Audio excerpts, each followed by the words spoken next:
Pleasure to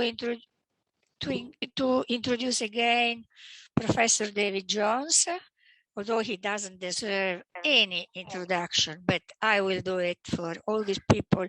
David, we have some 130 people online. Huh?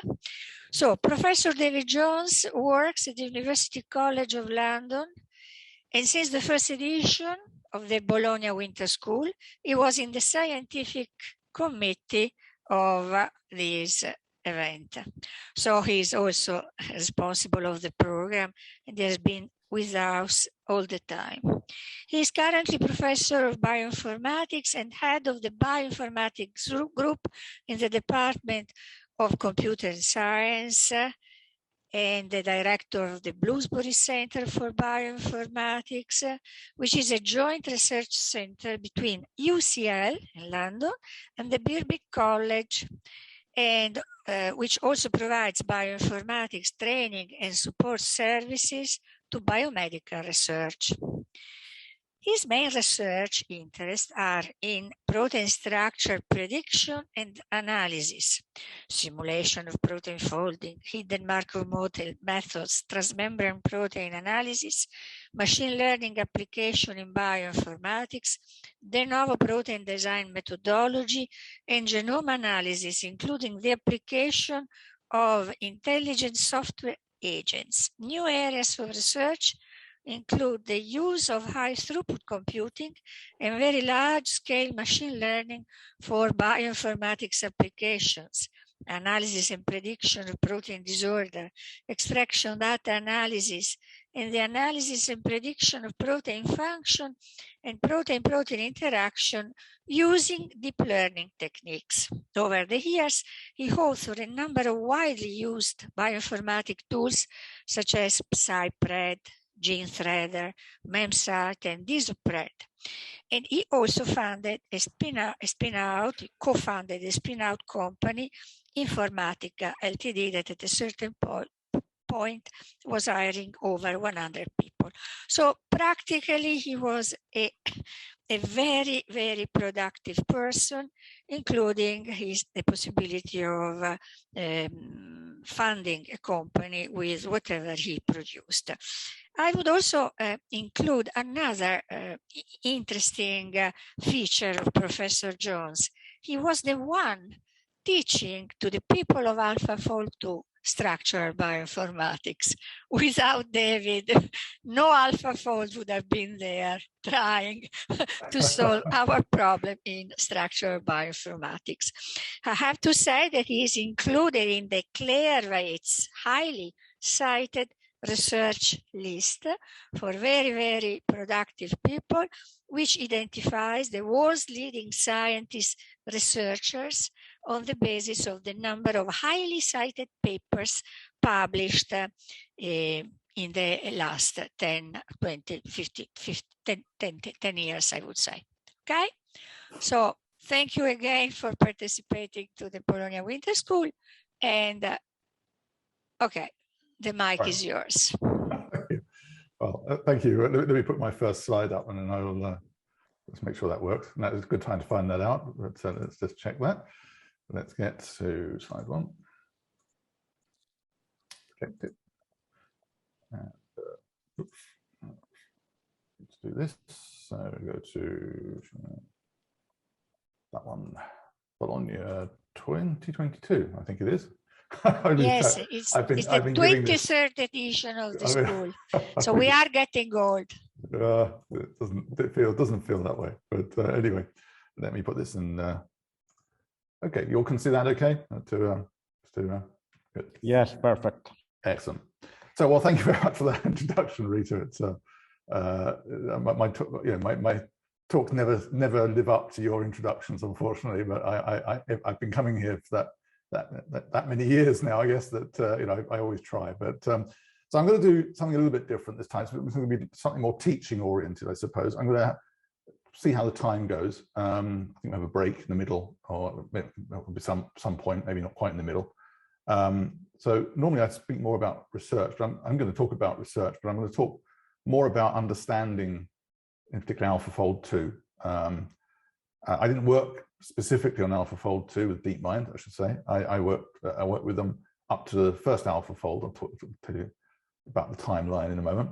But I think AlphaFold 2 has had a huge impact. And so I thought it'd be useful, I'm doing the same for my students at UCL, to get the basics of how it works and what's underneath the bonnet, at least at a very conceptual understanding of it. We can't go through all the details, but I'm going to see how far we can get, just understanding how it works at the kind of general level. How do you get structures out of this thing? And how do you use machine learning for this? So let's start with the protein folding problem, which has been solved now. No, it hasn't really. We'll discuss that point as we go along a little bit. But this is the kind of one way of looking at the protein folding problem. In fact, this is a very naive way of looking at it, but it's a reasonable way. It's simply saying that if we have the genetically encoded amino acid sequence of the 20 amino acids in a string, can we develop a computer program?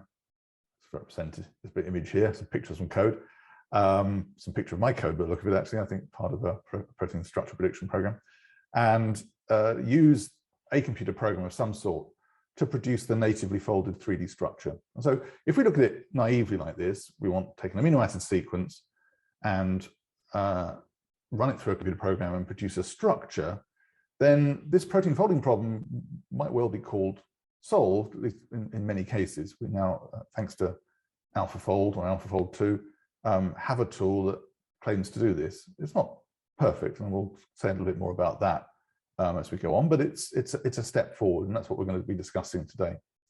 But this has been around for a long time, but it's actually a much simpler version of the problem in reality. The version of the problem, the true version of the problem, it involves all levels of protein structure: primary, secondary, tertiary, and quaternary structure, and how the structure adapts to the environment. So that aspect is not yet solved. But this simplistic view of the tertiary structure coming from the single sequence, we're moving in the right direction, I think, and made huge jumps in the last 2 years or 3 years. That's obvious, even if you would have had to have been living under a rock for the last few years, although it feels like we have been living under a rock for the last few years, thanks to the coronavirus. But you'd have to really be out of touch to not seen some of these articles about the gigantic leap forward and AlphaFold and so forth. Most of these articles were a little bit over the top, it's fair to say, but the people who did this, DeepMind, obviously were very excited with their results, quite rightly too, in my view. And then, of course, their press office then got very excited, and then lots of other people got excited. And it is a very good thing, as we'll see. But this idea that one of biology's biggest mysteries is largely solved is ridiculous, of course. A black box machine learning system isn't going to answer any mysteries. I mean, this is the problem. It might help avoid the mystery. It might help do without the mystery, and not sort of absolve us from the problem of solving the mystery, but it doesn't solve the mystery in any way. And we'll see that, I think, when we go in, when we lift up the lid and have a look in and see that it's not really addressing the mystery. In other words, how do proteins fold? This is what biologists are still working on. We understand actually quite a lot of it. It's not quite as mysterious as it was when I started in the field. When I started, it was really very much a mystery then. How on earth do these protein structures fold just from amino acid sequence? But we actually know quite a lot now about the physics and chemistry of that. So it's not really the biggest open mystery, and AlphaFold hasn't solved it. But I do agree, it has made a gigantic leap in solving. Again, you can't really solve, solving a protein structure is a bit of a weird thing to say, but I guess solving the three-dimensional structure of the protein is a common way of describing it. But whether or not it changes everything, I guess, remains to be seen. It may do. I mean, it's very exciting. But it is a gigantic leap, and we'll have a look at that now. Now, one thing that I'm going to get across to you today is that they're actually the version of the folding problem is this one that's really being tackled by AlphaFold. I call this the Darwinian protein folding problem to distinguish it from the true protein folding problem, which is a more chemistry-related version of it, where we are interested in a chemical molecule, the protein, and how does that interact with the water, or mostly water, that surrounds it to make the three-dimensional structure. And that's what a physicist and a chemist would consider protein folding. That's not really what we're dealing with here. We're talking about bioinformatics. And in biology, the most powerful rule that we have, constraint that we have, is evolution. On each axis. Okay. So that wasn't a comment, but so if you have any questions, do ask. But this Darwinian protein folding problem is defined essentially by asking what can evolution tell us about protein folding, and that is really at the heart of methods like AlphaFold. And we'll look at the recent history of this, and that will become more obvious. But I'll give you a spoiler, I suppose. And of course, the key observation here was really, well, they weren't the first people to look at it. It was popularized by Debbie Marks and Chris Sander, who really started looking, who quite showed this idea of covariation, looking at changes in two positions in a family of proteins can be used to provide three-dimensional information on which to build proteins. And in many respects, AlphaFold is a development of that, although it's not perhaps as direct a development of that as perhaps Chris Sander has kind of thought on point. I think it's actually hard. It's getting to the point now, I think, where it's not 100% clear whether AlphaFold is using this information or in which way it's using it. But it certainly was an inspiration. It certainly led to it, and certainly AlphaFold wouldn't exist as it is today without the work that Debbie and Chris did, and my own lab did, Alfonso Valencia's group, Martin Weit's group, and others did, looking at this specific issue of covariation. But we'll look at the history in a moment. So all of these developments obviously came 100% from the brilliance of the people doing the work, myself and all. A lot of the credit actually in how these things have become so powerful has to come down to the data. We have to be realistic about that. And if you look at this, it's just a bit out of date now, but the picture's the same. It's looking at the size of families in PFAM. And what's quite clear here is that, and I guess I started my PhD probably about here, maybe a bit over here.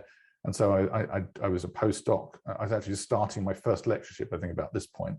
And so really for much of my career, the early part of the career, really sequence families weren't getting much bigger. We weren't producing that many sequences each year. But of course, thanks to the Human Genome Project and now next generation sequencing and so forth, we had this rapid spike, this rapid exponential increase in the number of protein sequences that we have for any given sequence. So it's very rare these days to find a sequence. We still find them, they still occur, but to find a sequence that doesn't have any homologs in the sequence database, that's quite rare today. And that's thanks to all the sequencing efforts that went on by the experimental biologists and geneticists collecting this data. So without this, there also wouldn't be an AlphaFold and there wouldn't be any of this recent development. So because we're going to be using evolutionary information here, the availability of the data underlying that, the evolutionary data that we get from the masses of sequence data, has been a fundamental component of that recent success. So we shouldn't ignore that. Now, this is a slide I show. This is just to show kind of the progress that's happened in the field. And it stopped actually at CASP13, AlphaFold. And I'm going to obviously extend this. I should put a new colored block in there to extend it to AlphaFold 2. But this, I think, just shows from the history of it, I think this shows the key. We started out, in 1994. I was just a postdoc then. I think just finished my PhD. I think the year before, and I was involved in this thing called CASP, John Molt and colleagues organized, and this is a biennial, get the right word, every 2 years. This experiment has been run to evaluate the state of the art in predicting protein structure from amino acid sequence using computers, basically. I don't know if that's ever a hard rule. I always want to check that, whether you had to use a computer for it, I know in some early CASPs, some Russian researchers built metal models out of metal rods and bits of string, and that couldn't be assessed for obvious reasons. But I think the underlying rule is that it has to be done computationally, so you produce a computer output. And back in 1994, the big news was secondary structure prediction. I might mention that again. I have a slide on just mentioning that again, and we'll see what's happened there. And that was big news at the time from Chris Sander and Burkhart Rost with their PhD method. And we were, I guess, as you'd say in Twitter and other social media, so we were also trending at the time because we developed this method called threading, which tried to recognize protein structure by fitting a sequence onto a 3D structure and calculating the energy using statistical techniques.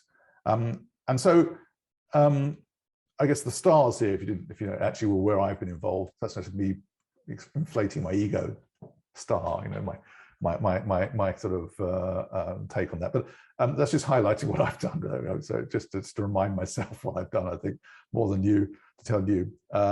So in the first CASP, we were involved in threading. We weren't doing secondary structure prediction there. We came back in 1998 and did secondary structure prediction with some success.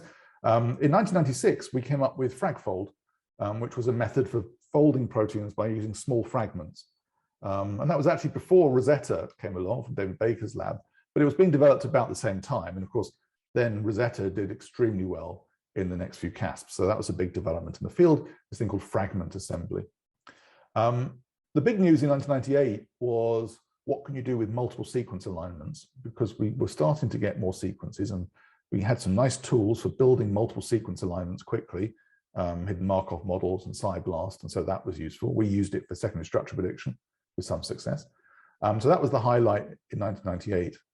And then not much happened, to be honest with you. There's a gap in the middle, you probably noticed, and actually not much happened. It was really very dull for a number of years in CASP. Things got better, incrementally better. Well, I'll show you a plot of that in a second. But not much happened until about 2011, and even then, not very quickly. Some tools came along for analyzing covariation, as I've just said, this idea of taking pairs of positions in a multiple sequence alignment and looking for correlated mutations. Alfonso Valencia, for example, did a lot of work, early work on that, to his credit, and was very adamant that it was a promising way forward. It took quite a few years for Alfonso's prediction of that being a powerful method of folding proteins to come to fruition, but nonetheless, he was one of the earliest people to look at that.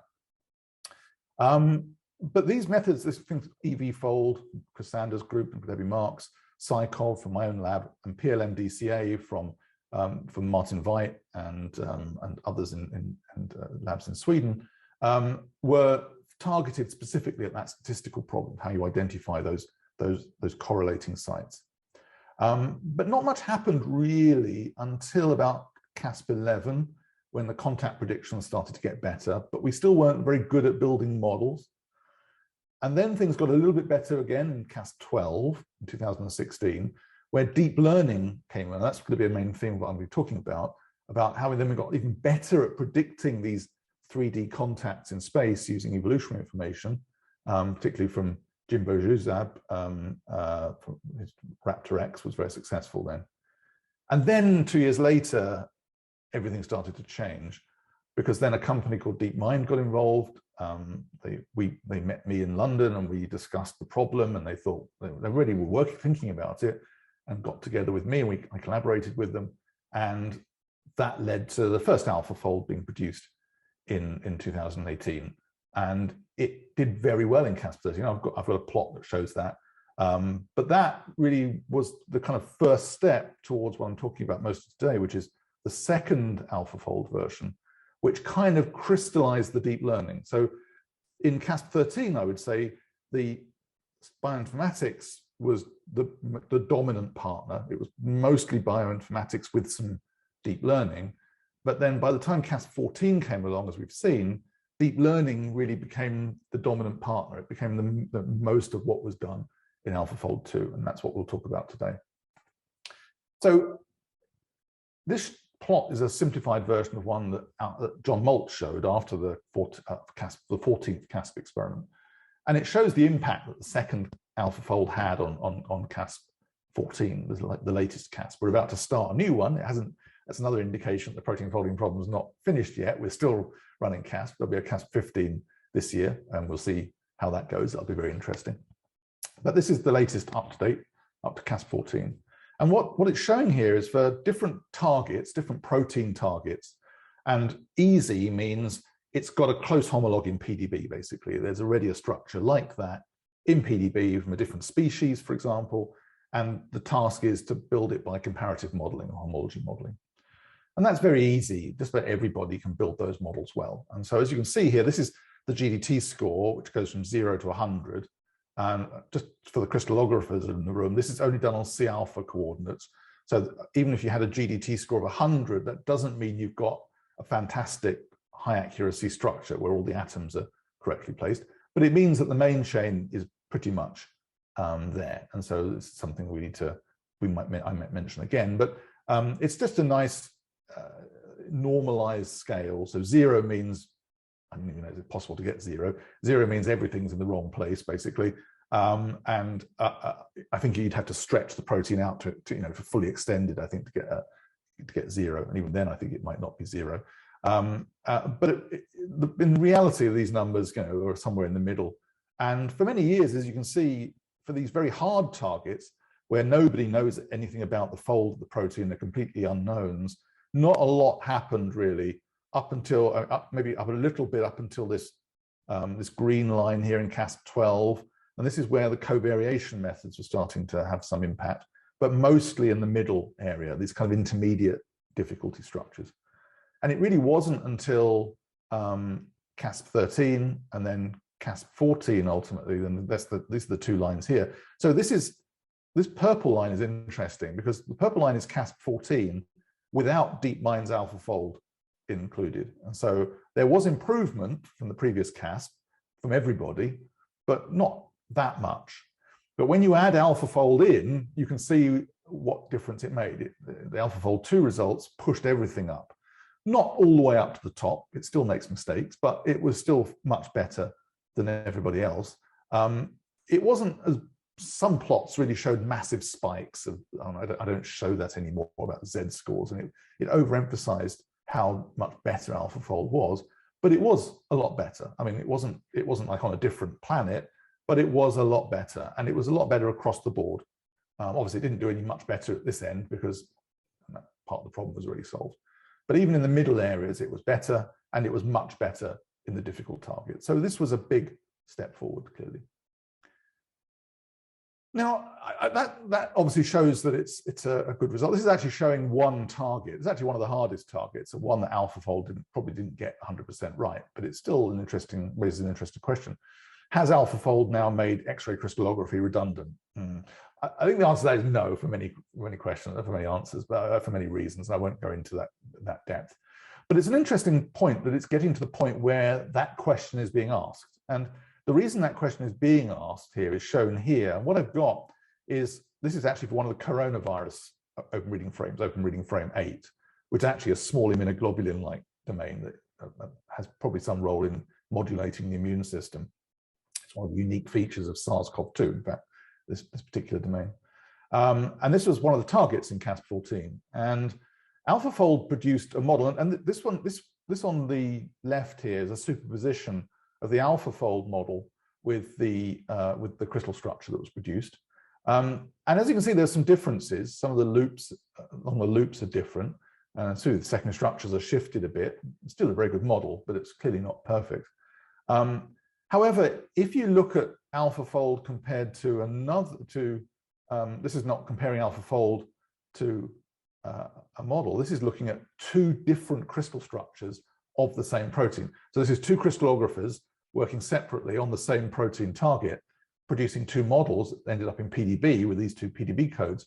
As you can see, there's differences of opinion even between the two crystallography groups here. So although this is a little bit of an overstatement, it's certainly fair to say that the differences, the errors that AlphaFold is making, at least in the best case scenario, are comparable to the errors that crystallographers make experimentally. And that's only true probably for, and I'll show you an example of why it's only probably true for single domains at least, or compact multi-domain proteins. It's probably not true for more complex proteins. And I put this slide in, this is from a review article that Janet Thornton and I, and there was a special issue of Nature Methods on AlphaFold, and we did a kind of review of AlphaFold a year on, looking at what we know now. And this shows kind of a more typical result. This is being a bit unfair. I've taken this from the AlphaFold EBI database. So there's a database of AlphaFold models. I'm sure many of you played with it or looked at it, where they've collected predictions of AlphaFold for many different organisms, including a human protein. This is a human protein. And this actually shows a more typical AlphaFold prediction. And again, this is just to indicate that there's a lot more to be learned about how proteins fold before we can tick that box off and then move on to other problems. This is showing a large multi-domain human protein and showing what the AlphaFold prediction looks like. And what we see here, actually, these two domains here, D1 and D2, are structures that are already in PDB. So this is really just AlphaFold remembering something it's seen before. This domain here, domain 3, is actually new. I mean, this is a structure that seems to be novel. So AlphaFold, we don't know what the answer is for this structure yet. We don't know if that's correct, but AlphaFold is confident. That's why it's in blue. So AlphaFold is quite confident about that. And by eye, it looks like a plausible protein fold. So I think that's a reasonable prediction. But elsewhere, as you can see, and I don't know what form of pasta this is, it looks like someone's got some pasta and just spread it out and just looped it around. And so if you look at the torsion angles in these regions, they don't look like protein torsion angles. And this is AlphaFold just going, so AlphaFold is just saying, this is where AlphaFold is saying, I know what this is. And here, because it's been forced to predict it, AlphaFold is just going, I don't know, just put it there, put it somewhere else. I don't care, just put it somewhere. And so it's literally just generating more or less random structure. Now, there's two reasons for that. And I think they're both probably true. One is that these are all disordered regions. That is, these are natively unfolded parts of the protein, and that quite rightly, AlphaFold doesn't know what to do with them, and it's simply putting in anything. It's making it up. That's probably true in many cases, but it's probably not true in all cases. And really what's going on is just this is where AlphaFold says, I don't know what's happening here. I don't have anything in my training set that helps me explain this region to you, but you asked me to make a guess, and this is my guess. And that's what it looks like when you put it into 3D and draw it. So, one day, we will have a model for this whole protein, and it will look like a protein. Probably it will be interacting with another protein. That's another reason why we have this spaghetti, is because it's probably missing other subunits that make up the quaternary structure. And without that, the structure makes no sense. And so AlphaFold can't make a prediction. But it remains to be seen. But this is kind of showing that, this is showing that, how AlphaFold, where it works really well. And certainly that's for single domains. It does seem to work for single globular domains. It seems to work very well. But for more fibrous and unfolded and more flexible regions in larger proteins, particularly for higher organisms, AlphaFold still makes good models of the individual domains that make up most of this protein. But for about more than 50% of it, it turns out for this particular case, it's literally just going, blah, blah, blah, it's really just gibbering and making gibberish structure. And that's what neural networks do. When a machine learning system or AI system is uncertain, it just gives you something like an average. It just gives you just numbers. It doesn't give you perfect random numbers. It gives you biased kind of, what it thinks is the average, and it just keeps saying that. So if you have a language model, which is actually the basis of what I'm going to be talking about the next half an hour or so, then it's like it learns to speak language, and it goes, I am a machine learning model, and then in the middle it goes, I am a machine learning model, because it really doesn't know what to say next, and then later on it starts speaking sense again, and it goes back, and now I'm going to finish the sentence, and so this is the way that AI sometimes works. These are called failure modalities of AI systems. They are sometimes quite brittle, and when they go wrong, they can go spectacularly wrong, and you can get all sorts of images. I'm sure you've seen some of them on the internet. So this is something to look out for in AI systems, because it's not simulating a physical system. It's simply looking things up in a high-dimensional space. Sometimes it can produce nonsense, and there's not really much you can do about it, apart from just look at it and draw it and ignore it. That's one of the things to move on. So this is the structure of AlphaFold 2. And I thought today what I'd try and do is explain how structures can come out from an AI system like this and what's going on here. I haven't got time to do that in detail, to be honest with you. If you've looked at the AlphaFold paper, you'll know that the supplementary material that describes the details of the method is 62 pages long. And it's really detailed, 62 pages of mathematical equations, of pseudocode, and all sorts of other things. So unless you've got some strong coffee and we want to stay here all night, then we're not going to be able to get through that. But what I thought would be useful at this level is to at least get a feel for how structure, how coordinates come out of a neural network at all. How can you get from amino acid sequences via a neural network, some AI system, I'll remind you what a neural network is in a moment, to actual XYZ coordinates? How does that happen at all? How is that even possible? That's what I'm going to talk about today. And then really, the next part of the question, which I can't talk about today, will be how does it get them to be so accurate? And that's perhaps another level of the question. Now, to do that, I'm going to focus only on part of the model. So just to take you through this diagram, which was, I guess, from the way this was originally presented, this is a simplified diagram. It's one that we were shown at the CASP experiment. We've got more detailed versions now, of course, but the basic idea was, and there's something to bear in mind here, is that a multiple sequence alignment is involved. And this is important. AlphaFold is not capable of folding, at least apart from a very specific situation, individual amino acid sequences without relating that sequence to other sequences. So it is, again, what this Darwinian protein folding problem case, where we're taking a multiple sequence alignment. Hopefully you all know what that is. But I will show you some of those later as we go. Multiple sequence alignments are the inputs of this method, and it then analyzes those multiple sequence alignments in such a way that it produces XYZ coordinates of atoms at the end of it. And we'll see how that works. Now, fortunately, to do that, it turns out, and part of this is done thanks to DeepMind, but also some others that's working in the field have also been doing this. It's been done by a process of model ablation. And what I mean by that is that you take a complex neural network like this, and you can remove bits of it. So you can say, what happens if I don't have this bit here, for example, or what happens if I don't have this bit here or this bit here? And you can take bits of it out and see at what point does it stop working. And it turns out with AlphaFold, it works. Most of what it does actually only happens in this top layer here. It can actually only happen in this top layer here. So these other parts that make it more complicated are helping, but they're not essential to the process. The bit that is essential is this part in the middle here called the trunk. And it's this thing that takes the multiple sequence alignment. As you can see, there's only one arrow from the multiple sequence alignment, and it only goes through this track, as it's called. This is the top track, the first track.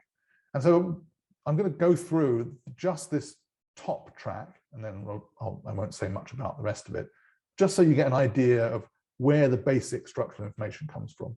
And the rest of it is just there to make the structure a little bit better. And so I think we can leave that to another day, perhaps next year. I'll come back and we can go for part 2. But we're just going to look at the top of this structure. So to do that, we need to know a little bit about neural networks. Now, I can't, I'm not going to go right back to the basics on this. I'm assuming that you've all probably come across neural networks now. This is a very simple one, and it's the way that we often draw neural networks. Certainly the way I used to draw them when I was teaching neural networks. So you have these inputs. So these circles, these disks, are activation units. So they're trying to pretend. This is the idea originally. They were trying to model neurons, and so these are connected neurons in a brain. This is how the original thinking was behind artificial neural networks. But today they're really just statistical models that are used in AI and machine learning. So these circles or switches are functions that can be switched off or on, depending on how strong the inputs are. And these arrows represent connections. And so obviously the first arrow is representing the inputs being fed in. So that's the first set. So the red arrows take the inputs to these units here. And these are the hidden units that are not directly connected to the inputs, but they are the kind of internal processing units. And then they then feed their outputs to further units. In this case, this very small neural network, that is then the output unit that gives you the desired output. So, hungry versus, not hungry, or tired versus not tired, or hot versus cold, whatever it happens to be. It's some kind of output that responds to the input stimuli that you input. Now, that way of looking at things is nice for biologists, because you can think, oh, yes, that's how the brain works a bit, not quite like that. It's a bit more complicated, but it's kind of how we like to think of the brain working, that signals pass between neurons in the brain, and therefore that allows us to process information and allows me to speak to you and you to listen to me and look at my slides and so forth, and all the other biological processes that the brain that coordinates. And so this is a nice model, but it's not actually that helpful for building advanced AI systems. It's too complicated. I used to build neural networks like this myself, computationally, literally by calculating each of these results and then adding them up and then running them. But it's too difficult for humans to really work that way. It's too fiddly. The way that we tend to look at this now, and it's just mathematically identical, it's just a better way of thinking about this. This is another representation of a neural network. Again, it's got one input in this case, and then we have these hidden units, and then we have these two output units in this case. And this is just an example of that. Although this looks like what we do is add things up and we multiply the weights and so forth, the simplest way to look at this is actually like this, is to say that, okay, we take the input x, we have these weights, so we multiply that x by the weight, and then we feed it into these other units here, which then feed into other units that then where we have more weights, which we multiply these values by and then add them up, and that gets the outputs. This complicated connectivity actually can be represented very simply by really just a list of dot products. Hopefully you remember that from your school maths. So you take two vectors and you calculate the dot product, and that gives you, I'll tell you what that actually represents in a moment. That's an important part of the talk today. But it's just a way of taking two vectors and calculating some kind of similarity. In fact, what it does is it takes each element of the vector, each dimension of the vector, it multiplies the two. So element 1 of vector 1, element 1 of vector 2, it multiplies them together, and then it sums up as it goes along to produce one number. And that is the dot product of those two vectors. And that's what's happening when we take, for example, these inputs and we multiply them by these initial weights. We're simply taking one vector of numbers, in that case, that will be the input numbers that's represented as a vector. So different inputs are different elements of that vector. And we're multiplying that up by these gray things, which are the weight, which is the weight, in this case, the weight matrix. In other words, it's the weights on the connections. And it just so happens that, when you write the code to simulate a neural network, in fact, that code looks exactly like the code that we use to multiply matrices together with dot products. And also, when it gets to more complicated parts of the network, it comes up, we get these two-dimensional weight arrays. So we have fully connected networks where every unit is connected to every other unit. And that pattern of weights is the same as a matrix multiplication, a matmul for short. And so all of these multiplications and additions that we used to have to code by hand can actually be coded up very compactly in methods like, in tools like NumPy in PyTorch, or now, of course, PyTorch and TensorFlow and things like that, simply by taking vectors of numbers, either multiplying them by other vectors or multiplying them by matrices, by doing matrix multiplication. And that's exactly the same mathematics. It's multiplying things together, adding them. All of those multiplications and additions can be represented by lots and lots of matrix multiplication and dot products. And that's how we can write such complicated things today. Otherwise, it would just take forever and it just wouldn't work. You'd be debugging it until Christmas 2050, probably. It's too difficult. But by just writing out sequences of matrix multiplications, you can make a network as complicated as you like. And it's really it's a very freeing, very sort of liberating way of coding neural networks by simply writing a list of multiplications of vectors and matrices. And one thing I haven't mentioned here is this thing here, the ReLU. And the ReLU is the activation function. And if that didn't exist, this would simply be linear algebra. Some things are multiplied by other things and added to other things. And that just makes lots and lots of linear equations. And that's not very powerful. The power of a neural network comes from that every so often, you take those linear outputs and you make them nonlinear. In this case, you apply what's called the rectifier function, but there are many different curves and functions you can use that will turn these linear equations into very complicated non-linear equations.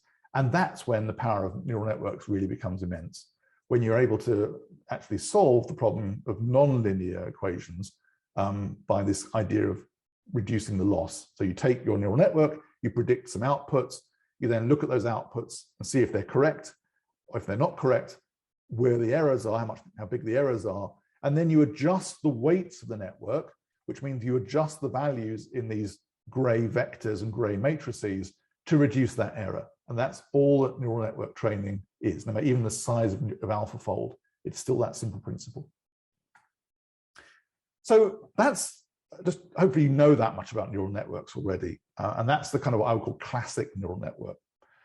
It's the kind of neural network that, I was using back as a, PhD student back in I hate to say now, but no, early 90s, I suppose, 1991, 92.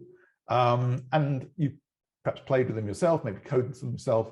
But although that principle is still there, I mean, that's still what a neural network is, other flavors and shapes and forms of neural networks have become more dominant in the last few years. Actually, quite recently, not that, although these things have been in the bubbling underground for quite a long time, it's only recently have we had the technology available to allow more complicated, more sophisticated models, more interesting models to be simulated in a reasonable time.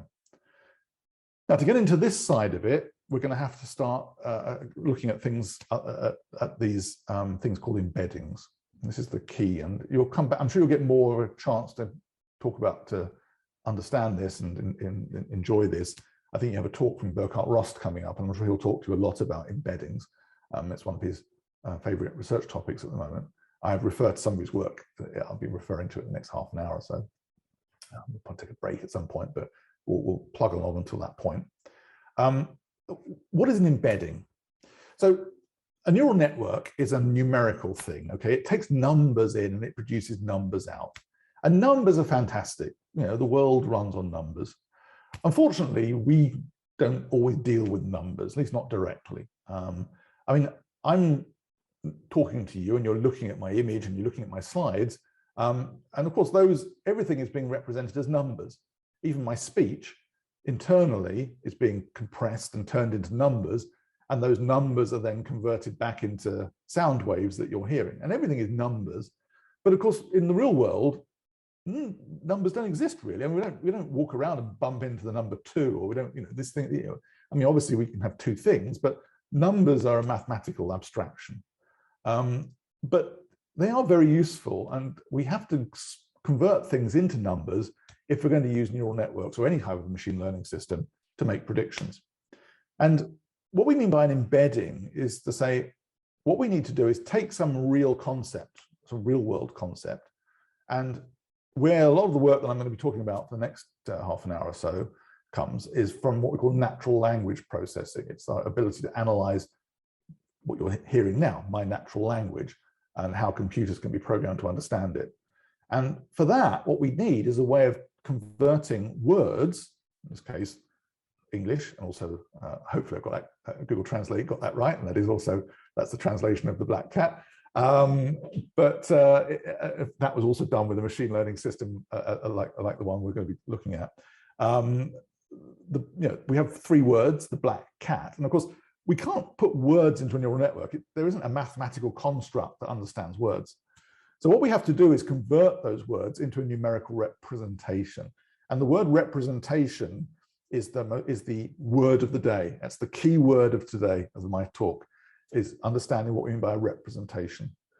And at this point, it can be quite an arbitrary representation. It just means a vector that represents the. And the only thing that we have to be sure about is that the vector for the is different from the vector for black, and also different from the vector for cat.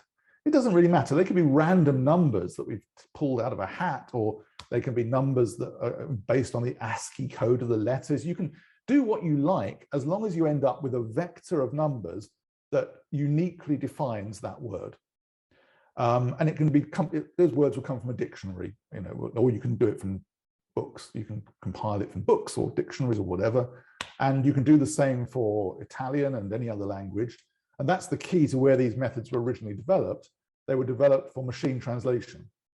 And it's how you can easily translate from, say, English in this case to Italian or any language by simply compiling representations and then converting those representations into other representations, into other vectors, in other words. But these vectors can represent anything. I mean, they can represent amino acids. So they're also words, of course, that I've written them here, but they could be chemical structures. They could be anything. It's just so long as you have a vector that represents that thing. And so these numbers, these would be floating point numbers. In this case, these are just four-dimensional embeddings. There are four numbers, but it could be any numbers, and usually it's much larger than that, usually hundreds of numbers. We can define a separate vector for each of the 20 amino acids. And in fact, that's the important starting point for AlphaFold, that we take each amino acid, there are only 20 of them, unlike English words or Italian words, where there's a lot more of them. In amino acids, there are only 20 of them. So actually, we only need 20 different vectors to start with. And so each amino acid in our input can be then replaced, each letter can then be replaced by a vector of numbers. And that allows the neural network to get hold of the data and to do something with it. Now, what does it do with it? Well, that's what we're going to look at now. Now, before we get on to that, just something about vectors. Hopefully, again, this is stuff you did in school. Let's say we've got two vectors already, vector A and vector B. I've drawn them on a diagram here. How can we ask whether these vectors are similar or not? Obviously, we can easily see if they're the same because we just compare the numbers. You know, that equals that, that equals that, that equals that. They're the same. Great. But in terms of a measurement of say, similarity or distance, how do we go about making that? And this is the key to what we're talking about today, is that one of the reasons for producing vectors from amino acids or words is that vectors have mathematically a distance between them. We can define many different types of distance. In fact, I'm representing two different types of distance here. Euclidean distance is perhaps what you first think of, the distance in 3D space or 4D space or 5D space. And that's simply you take the squared differences of each of the along each of the axes, of each of the X, Y, and Z coordinates in terms of 3D structure. And you compute, you sum up those squared differences and then take the square root. And that's Euclidean distance. You do that all the time. You've done that in school, I'm sure. But it's not the only distance you can calculate. Another useful distance you can calculate between two vectors is the angle between them. And that assumes that vectors have a direction. In other words, those numbers represent a direction in space, not just a position in space, but it can represent directions. And if you look at them as directions, in this case, what we can do is define this angle theta, and that will tell us what the angle is. So if they're pointing in the same direction, the angle is 0, that means they have maximum similarity. They're going in the same direction. Okay, if you go in the same direction, you must be very similar.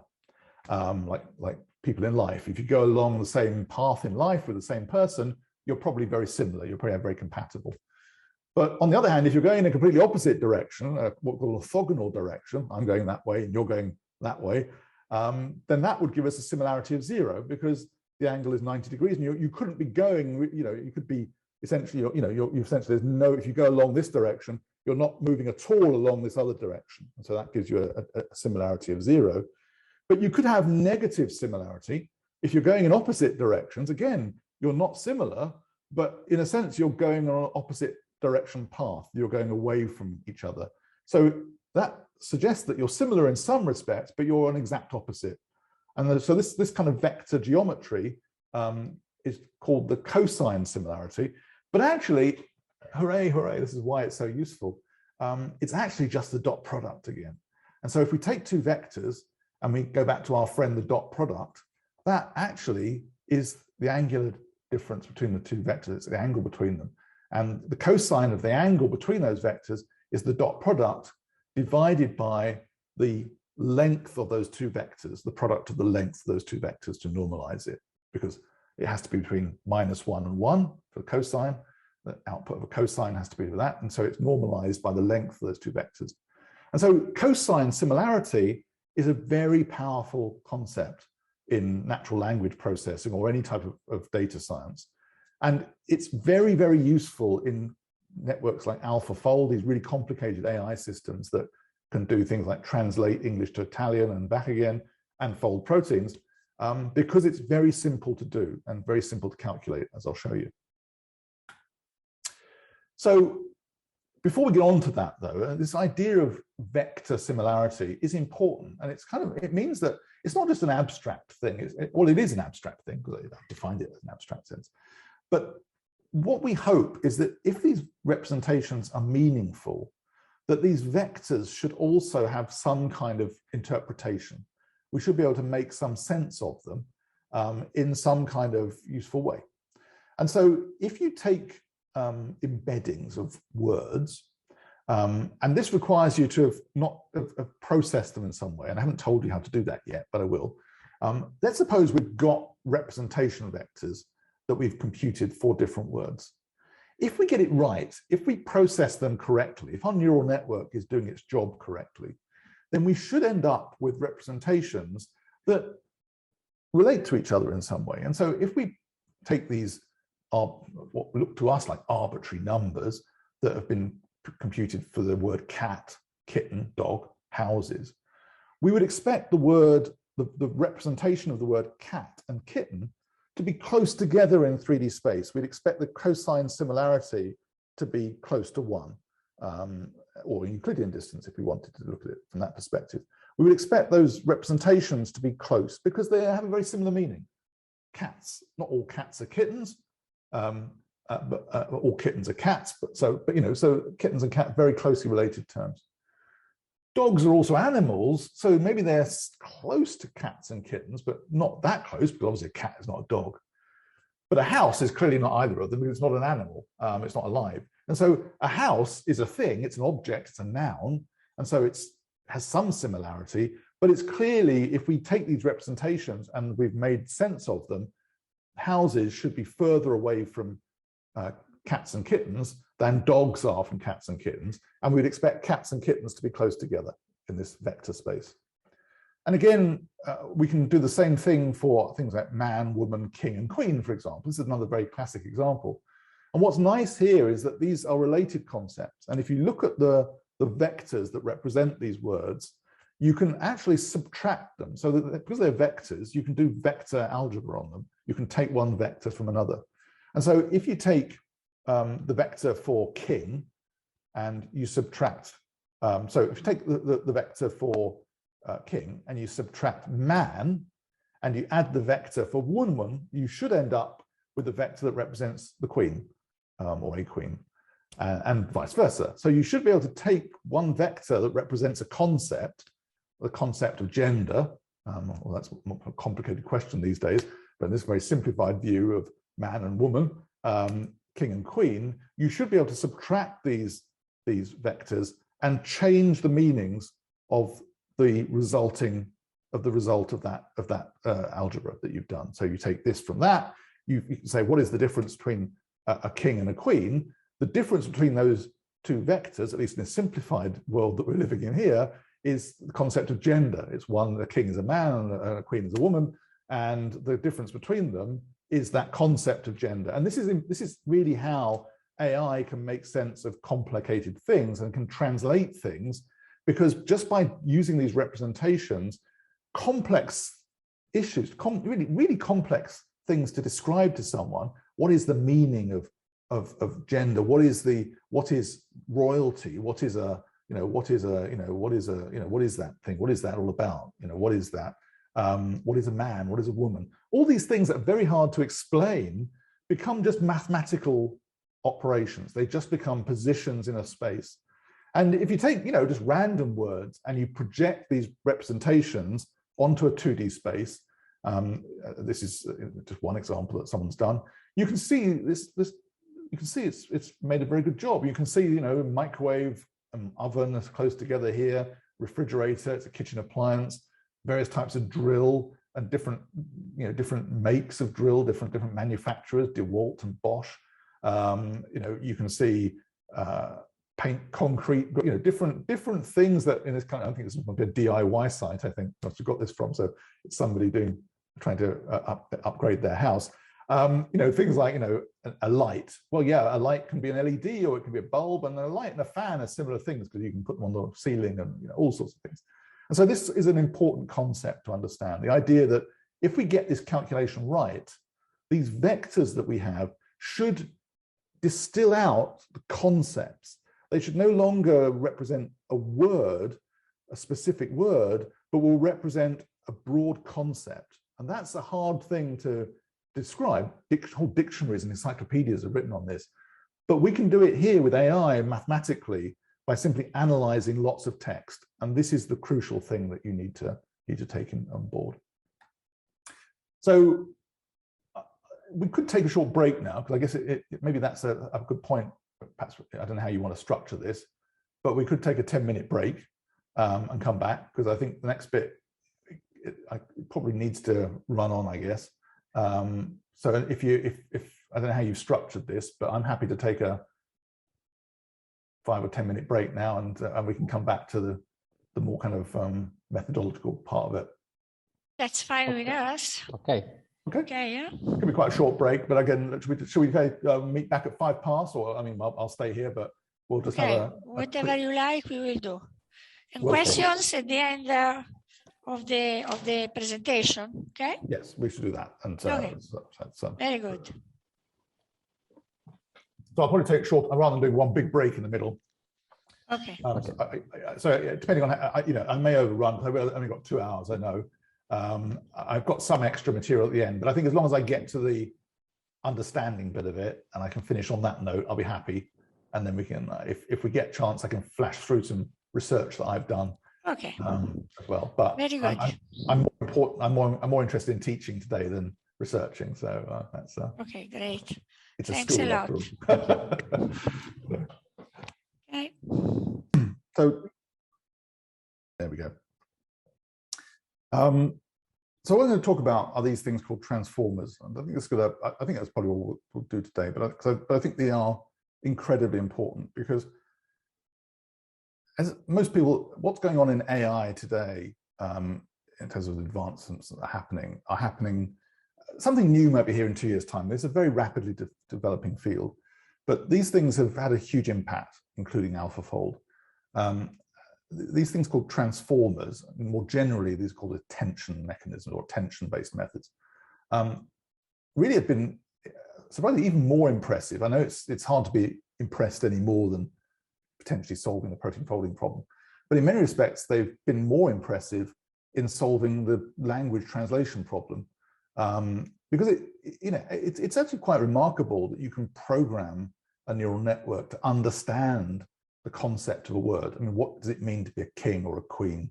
What is a dog, and how does it relate to a cat? So these things, if you're trying to explain this to a child, it'd be quite difficult. If a child asked you, what's a king? That'd be quite difficult to get that across. So how can you possibly train a dumb neural network to understand that? Now, I've given you part of that, the fact that we kind of end up with these vectors that contain the meaning of the word. But it's the process of how you end up with those vectors, those useful vectors, that is what I'm going to be telling you about now. And this originally was developed, this paper at the bottom, attention is all you need.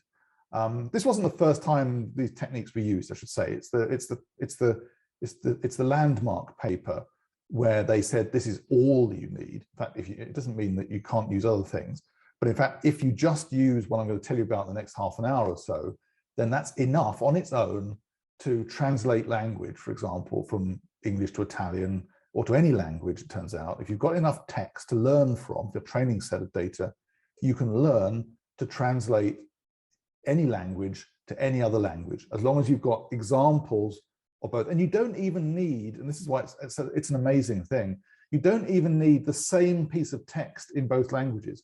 You don't even need to have the text in, you might say, well, it's easy. If you show me the Italian for, the black cat, and you end up with, Il Gatto Nero, then of course I can work it out. But you don't even need the same things written in both languages to translate. You just need examples of one language and examples of the other language.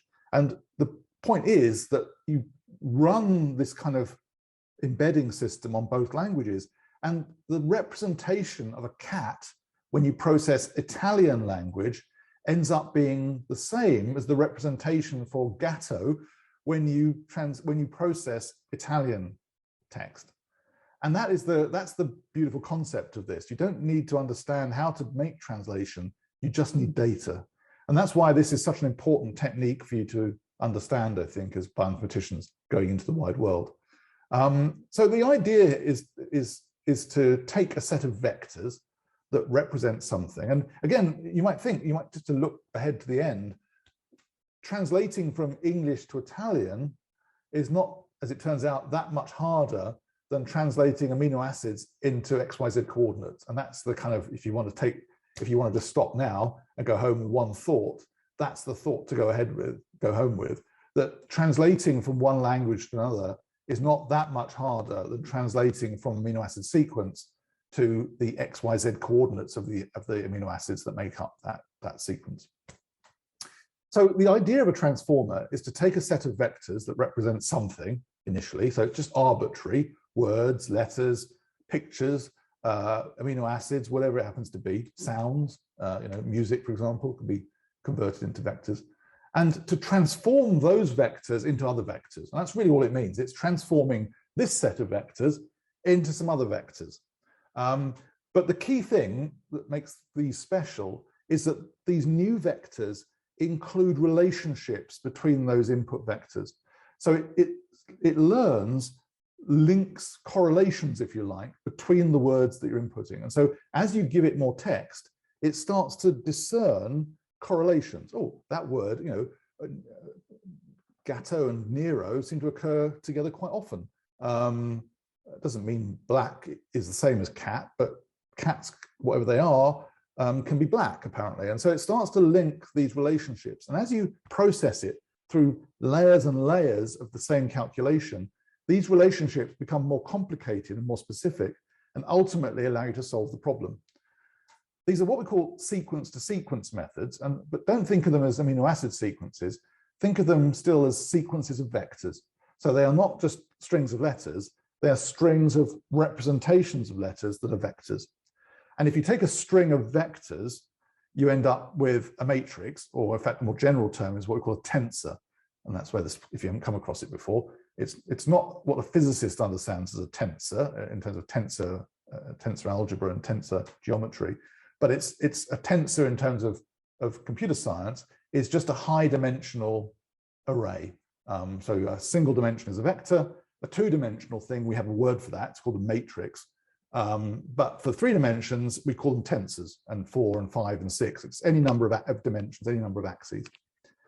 But in this case, it's a string of vectors, so it's actually a matrix, but we call it a tensor of dimension 2. So it has a length and an embedding dimension. There's the number of numbers in each vector. We'll see pictures of that as we go along. One downside to transformers is it treats the data in a permutation invariant way. It doesn't actually care. The embedding, if we have the string ABC, the embeddings for CBA will look exactly the same, because it only looks for the presence of things around it in the sentence or in the string of amino acids. It doesn't care about the order. And that's a limitation, and you have to deal with that by various hacks, by for example, embedding the position of each letter or each word in the initial vectors. So you just add some extra numbers in those vectors to say where they are in the sequence, and that kind of helps. But by definition, they're not capable of representing the order in which things occur. And that can be a good thing and a bad thing.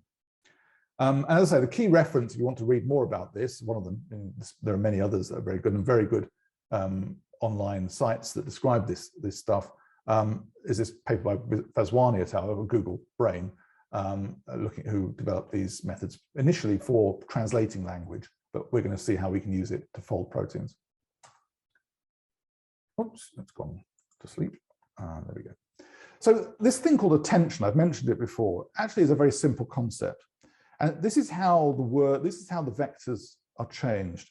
If we take this is just looking at some text on the right, and these are obviously the representations of the word. So I've drawn the words here, or the person I borrowed this from put the words down here. This is from the illustrated transformer. It's a very nice site explaining the transformer. I shall post a link. I may just add that link to this page. if I give you the slides, but it's a very good site you can find. It's just called Illustrated Transformer.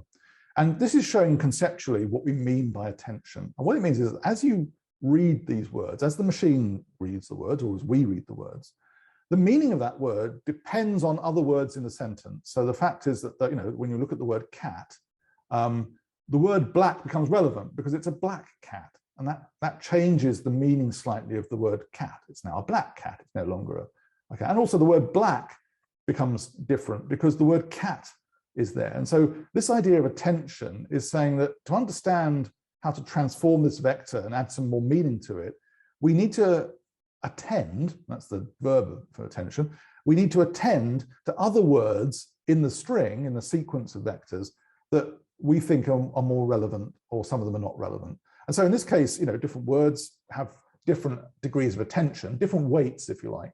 And so when we produce a new vector for this word, it will encompass some of the original meanings of those other words, but with a proportion, with different proportions. So it, in this case, in a sentence, the animal didn't cross the street because it was too tired.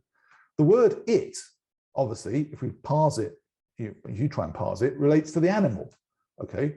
The street isn't going to be tired. The person, the animal, is going to be tired. And so there's a strong attention weight between the word it and the animal. And so when we embed that, when we get a new representation of the word it won't just be you know, a pronoun. It won't just be any old pronoun. It will be a pronoun that represents an animal, because in that context, in that particular sentence, that's what it means. That's what it's there for. And this is the power of the attention model. It's how you learn to make these attention connections. And this is a graph. So we're learning a graph that connects each word to every other word, but where the edges of that graph have a weight. They have a number, you know, they can be 0, which means there's no connection, it's got no relevance, I pay no attention to it at all, it's irrelevant, to 1, which will indicate I'm fully you have my full attention. Hopefully I have your full attention, or at least some of it. But you know, it depends on you know, on the context. And so the transformer will calculate these numbers and then use those numbers to produce new vectors, which are more useful to understand the concept of what an animal is, or what the word it means, and so forth. Now, how it's done is with neural networks, and lots of neural networks. And this is showing what's called the transformer encoder. We're not going to actually use a decoder today. We're not going to talk about decoders. They're obviously essential for translating language, but they actually turn out not to be that important for when you're translating just to a single language or a single thing like trying to understand amino acid sequences. All we really need for most of the work, for the work I'm telling you about now, is an encoder. And what we mean is something that takes these input vectors, the black cat, for example, and does something to them involving this thing called attention, and then produces a new set of vectors that then get sent as outputs. And so they are transformations of those vectors. They become meta words, if you like. They become words plus other things. They're no longer just individual words. They're words that have inherited some of the properties of other words and then become concepts. They're no longer words, they're now concepts. And the same with protein structure. They start as just amino acids, but eventually they start to take on concepts like secondary structure, like hydrophobicity, like you know, contacts in 3D space. These concepts become learnt just by this transformer processing. And there are two parts to it. The top part we almost don't need to talk about. This is just a standard feed-forward neural network. It's just that. It's literally, it's 2 layers with a hidden layer in the middle. It's just there to mix things about a bit, to add a bit more, to allow more parameters to be changed. It's just a normal neural network. The clever bit, if you like, the bit that got, you know, attention is all you need, got such a big, how many citations, was this thing called self-attention. And this actually conceptually is very simple, but you know, I agree the first time you come across it, it might look a bit fierce, but let's have a look at it. This is what it is. Sorry, it's a bit blurry, that picture, I scaled it up too high. The key to these transformers is that there are 3 sets of vectors that are defined. Now, in most cases, they're actually the same things. That's usually in self-attention. Q, K, and V, and they stand for queries, keys, and values. And to understand these things conceptually, this is a bit like I walk into a restaurant and I want to order a meal. And unfortunately, the chef is, it's a fast food restaurant. The chef doesn't speak any English, and I don't, and I don't speak his language, but I want to order food. And so I have a query. So in my head, I want a hamburger and some fries, and I've got to try and get this concept across. Now, so my query is the food I want. The keys in this case represent vectors, but this could represent, for example, a menu of options that I can choose. So I can pick things from that menu. So my query is hamburger and fries, please. And the keys are a menu. So it's burger, fries, cabbage, cheese, all these things that, that might be relevant to what I want in my burger, for example. So I might say, well, I want a burger, and oh yes, some cheese, please. I'll have some tomatoes and some onions. And so those are the keys, things that that I can use. And then eventually the values are the instructions that go, and the numbers attached to each things that the chef goes. And so they're just numbers, and the chef knows that he needs to put some number 37, which is cheese, and some number. So these are what we want the translation to look up from. So essentially, these are lookup tables of vectors, and normally they are exactly the same. That's the confusing thing about them. But they can be different sets of vectors, and that's when things become very powerful. We're not going to look at that today. That's called things like cross-attention. It's a much more complicated thing. We're simply going to look at the situation where they are actually identical. They're the same vectors. So the string of Q is the same as the K and the same as the V. Now, in that case, what we want is to understand which are the important words. We need to understand how similar each word is, each representation is to each other. And to do that, we can do that with a dot product, as I've described. We can calculate the cosine similarity between every pair of vector, and that's important. So this part here, this map mul, will take Q, this matrix of the Q, the queries, and we'll multiply it by KT, which transpose. And so it will take this shaped thing and multiply it by this shaped thing, and you can do that mathematically. That will produce a matrix. That will produce all pairs of dot products between all the vectors. So for what was originally just two linear inputs, we now multiply them together using a map mul operation, a matrix multiplication, and that will give us a matrix that represents the dot products, or if you like, the angles between all of those input vectors, those two streams of vectors. And that gives us a similarity score for every different pair of vector in our set. And that is the key to understanding self-attention. It's that we start with all possible similarities between every pair. So every pair of words is compared by a dot product, and that's simply by taking the first vector, transposing it, multiplying it by itself, and that gives you this self-attention score. It gives you a similarity score between all the vectors, how similar they are. You might say, well, that doesn't help us yet. It will help us a little bit later when we learn how to train it. But for now, assuming these vectors have some meaningful similarity between them, which it will eventually have, this gives us all possible pair scores. So it's a great thing. All pairs are represented. What we then need to do, and it's called scaled dot product because we then, this is not that important, it's just to stop things going out of hand. You scale it by the width of the vector, by the number of elements in each vector, by the square root of that number. That's not that important for this, but it's there just for completion. You just scale it by how many dimensions there are in the vectors, and that just helps it from stops it exploding when you do these calculations. We then compute something called the softmax function, and that's represented here. And the job of the softmax function is to take any set of numbers, any real numbers, and convert them and squash them into the range 0 and 1, but such that the sum of those values has to be 1. So it's a weighting, it's a kind of normalization scheme represented here. So it uses these exponential functions. It takes those raw numbers, in this case, these numbers here, and squashes them so that they can't be greater than 1, but also so that the sum of all of those output numbers equals 1.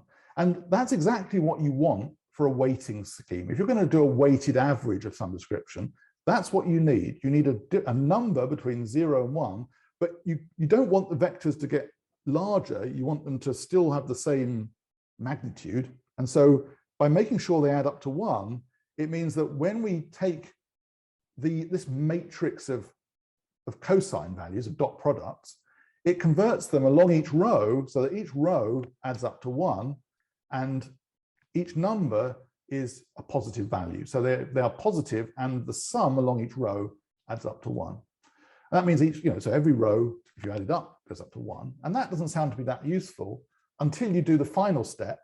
And that is, you take that softmax output and you multiply that big matrix of numbers by the values, by the vectors, in fact, usually the same vectors. And that's where the magic happens. That's where this occurs. Those weights that come out of the softmax function will produce a weighted average of all the inputs, there's the values, just the original vectors, and will produce for each one a new vector depending on the weights along each row of that attention matrix.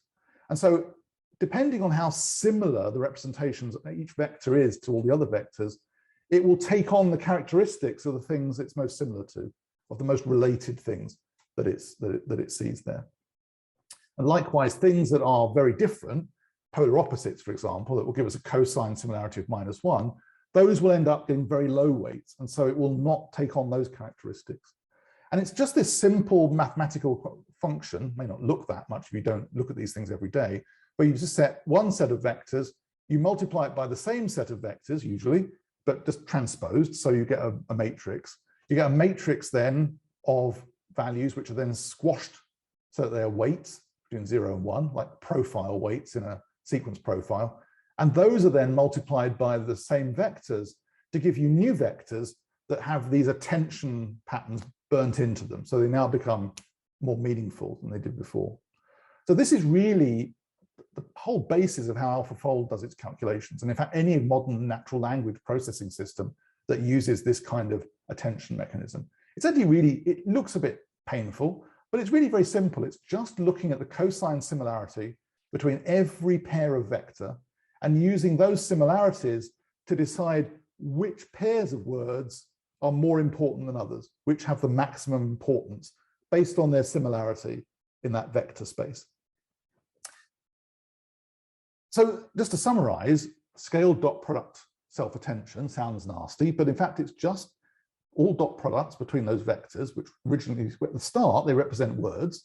And as you add more of these encoders, become more and more abstract concepts, like the concept of a black cat. It's no longer just two words. It's now a single thing that represents the concept of a black cat, and or whatever it is, a hamburger, or an alpha helix, for example, in a protein context. And this is really just showing what's on the slide in text. So take those values, you just scale them. You then use the softmax function to produce this thing. It's called the attention matrix. So it can be shown as a grayscale. You can actually show a heat map, if you like, showing what it's actually paying most attention to by looking at the output of that softmax function. And then you produce a weighted average set of vectors. So each vector's output is a weighted average of the input vectors, where the weights used in the averaging have come from that dot product attention mechanism. And that is the cornerstone of AI today. And there's that very simple idea really is the cornerstone of all the big developments that are happening today in AI in the field. To take it a little bit further, to make it a little bit more interesting, you can do this more than once on the same set of vectors.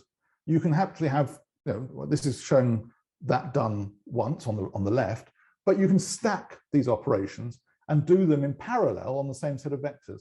So it can learn different representations of the same vectors at exactly the same time, and then combine them at the end in one set of new vectors. And this is called multi-head attention.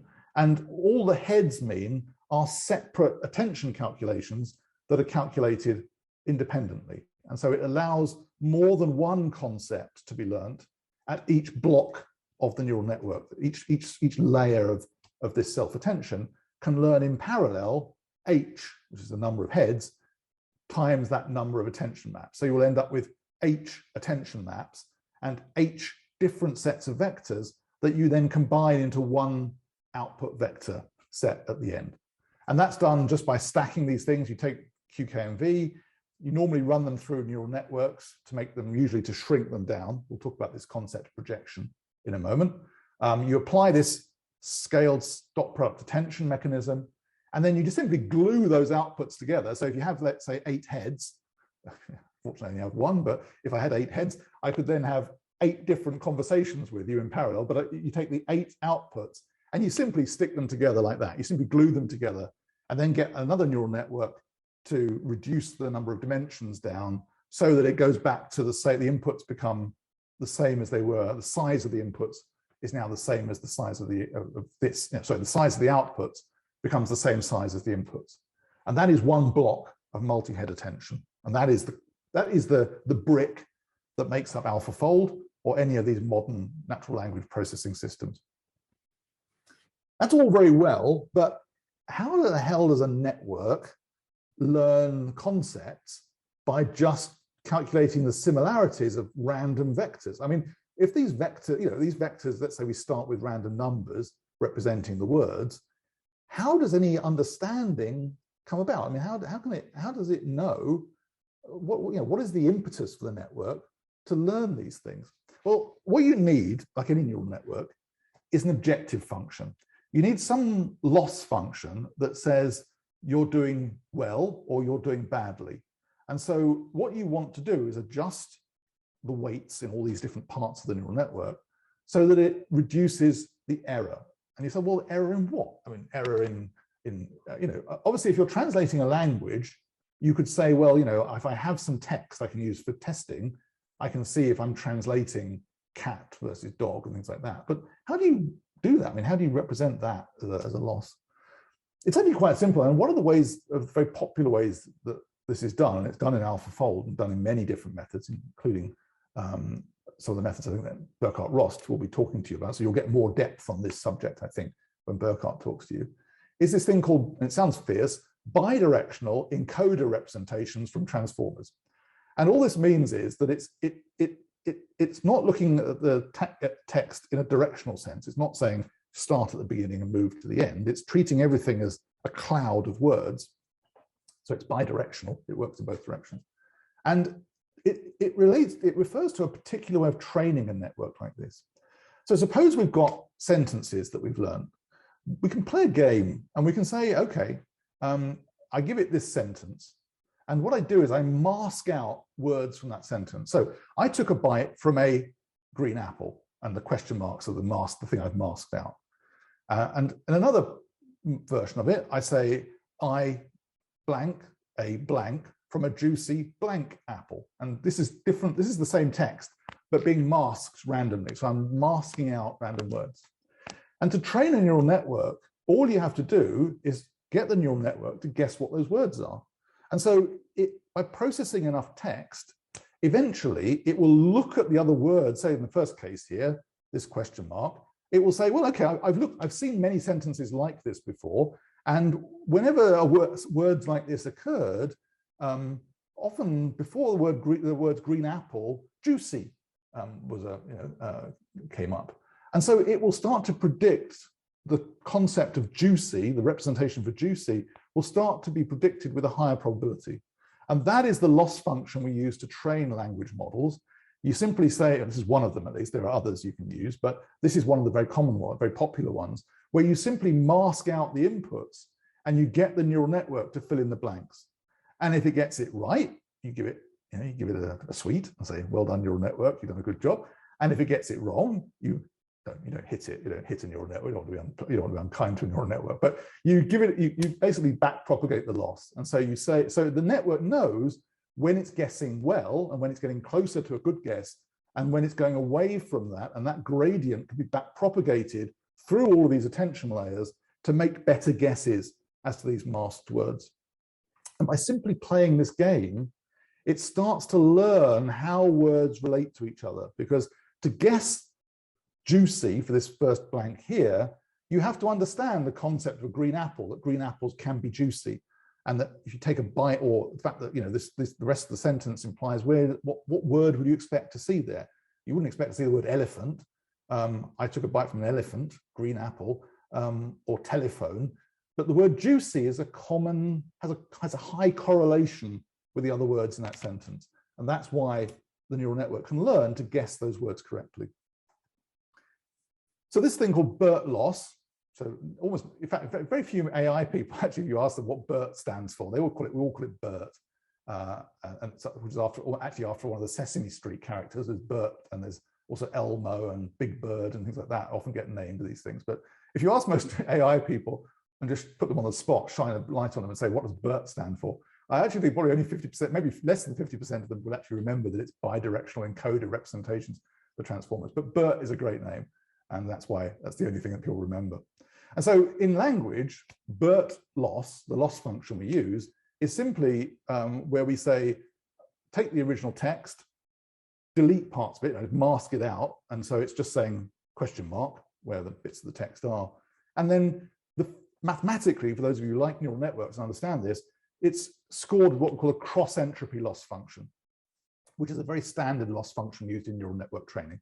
And it's just a prediction task. It's saying you need to predict the right vector at this position. I won't tell you what it actually is, but I'll just leave it blank, and you've got to fill it in. And that prediction task, although that prediction task is itself not that useful. I mean, maybe you've got a very noisy telephone and you want to try and decode someone's message where their words have gone. I took a bite from a green apple, and you need to try and understand it. It's not actually a very useful task. But in solving that task, the neural network learns what the meanings of the words are, and then can be used to translate text, and also understand what text means. So it actually starts to understand what the meaning of the sentence is by looking at those embedding vectors that you've produced. Now you can use, let's move back to biology now. Take a sip of water now. I'm back into my home territory, biology. So you can use this idea not just on sentences from different languages. You can use it, obviously, and I wouldn't be telling you this today if you couldn't, use it on, for example, amino acid sequences. And actually 2 papers, in fact, other papers have come, there's more than 2, but these are perhaps the best known, came out on this subject. One from researchers from New York University, primarily from Facebook. Yes, Facebook do some biology as well. But mostly they invade your privacy with their advertising, but they also do some bioinformatics as well. I don't know why, but they do. So Facebook are involved in some of this work and developed this thing that got published in PNAS. And they developed something, it's called, these are ESM models, if you want to know. You can read the paper if you want. And also another group from Burkhard Ross's lab, involving researchers from, I think in his case, I can't remember which, I think another tech company were involved, maybe Google, I can't remember, I think it may have been Google, were involved with another competing sense. And I'm sure Burkhard will tell you a lot more about this when he gives you a presentation. He's very excited by this idea. In fact, this diagram comes from Burkhard's GitHub page, where you can download these pre-calculated vectors for all the amino acids in sequence databases. And the game that Burkhardt's lab and others and the Facebook people played is exactly the same. You simply take the amino acid sequence and you mask out different amino acids from it. So you take the original amino acid sequence and you blank out some of the, randomly, you just blank out, say 10% of the amino acids in that sequence. And you get the neural network using these attention mechanisms to guess what's missing. What amino acid was there before? And and then give it another sequence, and then it has to guess again. And if you do this enough times on enough different examples, you start to learn very important concepts. So initially, it's literally just the letters that make up the amino acid sequence. Boring, just alanine, glycine, boring. But after a while, those vectors start to take on other interesting functional properties. And so a nice example that Burkhardt's showing here shows that a cysteine residue starts to learn, in this case, the concept of metal binding, but it could also learn the concept of a disulfide bridge by realizing that when it occurs, when a cysteine occurs, another cysteine is usually somewhere nearby. or somewhere else in the sequence. And by learning, so in other words, if you see a cysteine there, and there's a gap is given, a thing is masked out, then guessing that there might be another cysteine present is a good guess usually. So if you see an amino acid sequence, I could play this game with you, but I'm not. I could show you an amino acid sequence where I've got a cysteine, a C, and I've blanked out one amino acid. You could play this game a bit like a, I don't know, like a Sudoku puzzle, and go, well, there's a cysteine already, just one cysteine. There's usually two cysteines, or an even number of cysteines are around. And so the fact that there's a blank and there's no other cysteine, I'm going to guess that that is a cysteine residue, because it likes to have two cysteines to make a disulfide bridge, for example. Now, that may not be correct. Sometimes you do get single cysteines, but this probabilistic understanding will emerge just from the data. But to get this to work even as well as it does, and I'm going to tell you now, I'm going to be a little bit less encouraging, I'm going to be a little bit more negative, not very, because this is very impressive work, but Burkhardt, I think, is probably more enthusiastic than I am about this idea. It's fair to say that you need a lot of data. So Facebook analyzed 250 million protein sequences from UniProt. Burkhardt has analyzed all the metagenomic sequences as well, and that's something like 2 billion amino acid sequences to come up with his ProtTrans model. And this is just I guess just to show you, and I will come back to AlphaFold at the end, just to show you, we'll connect the dots. But this is showing you what you can do if you embed a single sequence. And what this is showing you, this is kind of showing you all the amino acids in the database based on the initial representation. So it's just random, it's just random vectors. And this is showing the SCOP class of these amino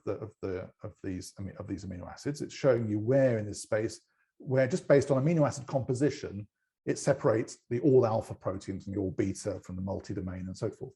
And there's some clustering. So, just the composition of amino acids alone is enough, for example, to identify membrane proteins quite well. But not so much the other things. There's a bit of other things.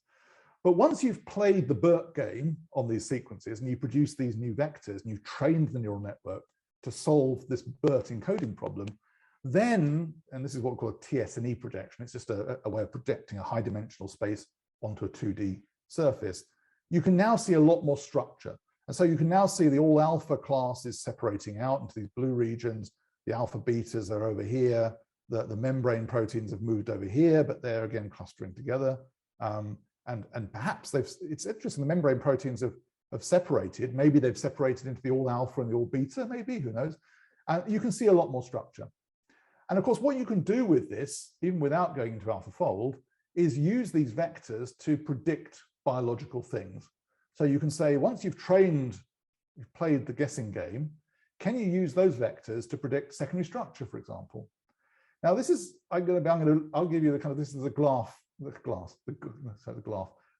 half empty view of the thing, is that this is showing you different language models. Most of these are from Burkhardt, they're not all. This is actually the Facebook one.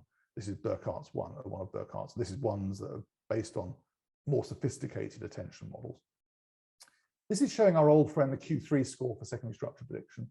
And it's, what's remarkable is that just by playing this game, this neural network has understood to quite a high level how to predict secondary structure. It's understanding what a helix is and the concept of this kind of thing. But it hasn't gone much beyond where a standard method, and that's represented here at the end, this method here, NetSurfP, is a classic neural network for predicting secondary structure.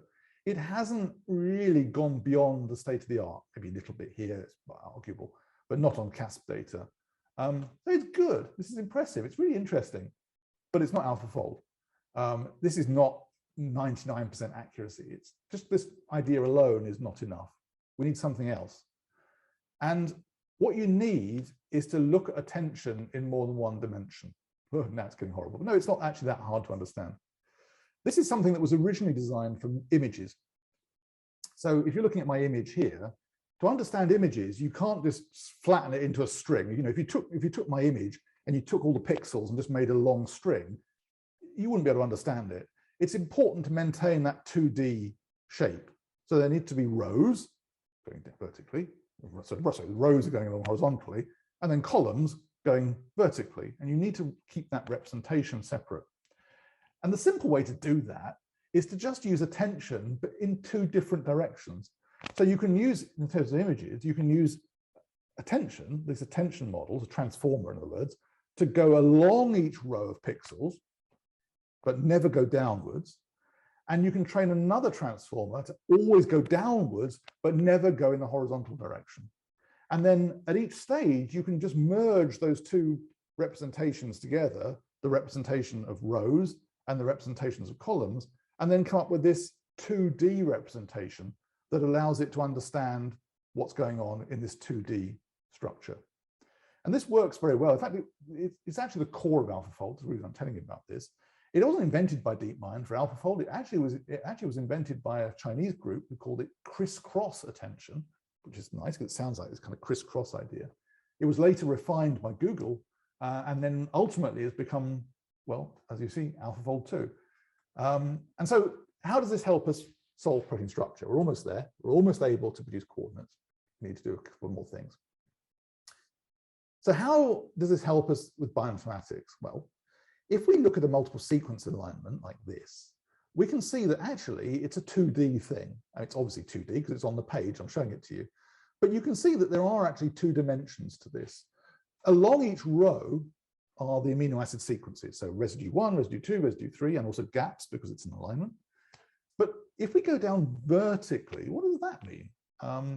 If we actually think about it, each vertical column is itself a string. I mean, you just got to write it, you just got to move it, turn the page around the other way.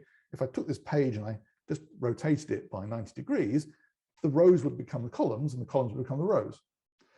That's called a transpose function, in those of you will probably recognize that from maths.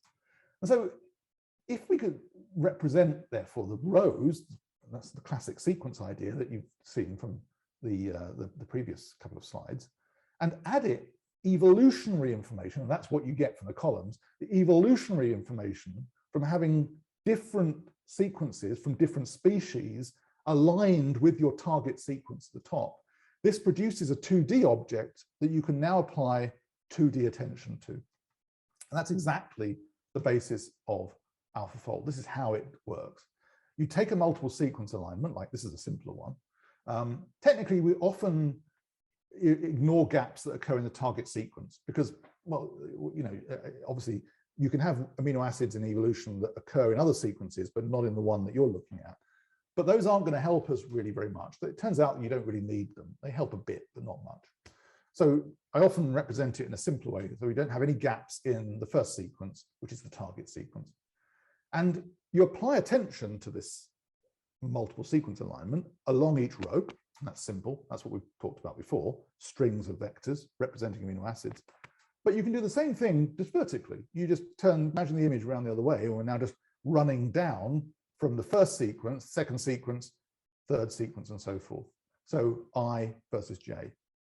And this process, this has actually been called the MSA transformer by Facebook, although it's a bit arguable whether they published this paper before AlphaFold, but it's probable that AlphaFold, that DeepMind were doing this to MSAs before this paper came out from Facebook, but I'll leave that to the lawyers and the historians to argue over.